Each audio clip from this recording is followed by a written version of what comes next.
Hi friends, ఇది Samsung Galaxy S22 ultra 5G mobile. ఇది సడన్గా డెడ్ అయిందని చెప్పేసి కస్టమర్ మన షాప్కి దీన్ని తీసుకొచ్చాడు. దీన్ని నేను జాగ్రత్తగా అబ్జర్వేషన్ చేశాను. ర్యామ్ ప్రాబ్లం ఉండడం వల్ల ఇది డెడ్లోకి వెళ్ళింది. నేను దీన్ని జాగ్రత్తగా రిపేర్ చేశాను. ఫ్రెండ్స్, ఇలాంటి ప్రాబ్లమ్స్ ఉన్న మొబైల్స్ మీ దగ్గర ఏమైనా ఉంటే కన్నా మమ్మల్ని కాంటాక్ట్ అవ్వండి. మేము జాగ్రత్తగా రిపేర్ చేసి మీకు ఇస్తాము. ఫ్రెండ్స్, మన షాప్లో వర్క్ ఎలా ఉందో ఒకసారి కస్టమర్ సాటిస్ఫాక్షన్ అతని మాటలను మీరు వినండి.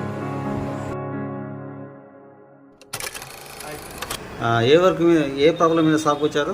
ఇది నా mobile S22, Samsung S22 dead అయిపోయింది మొబైల్.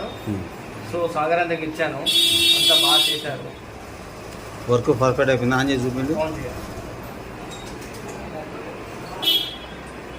అంతా పర్ఫెక్ట్గా ఉంది మొబైల్, కొత్త మొబైల్ లాగానే ఉంది. ఓకే, వర్క్ ఎలా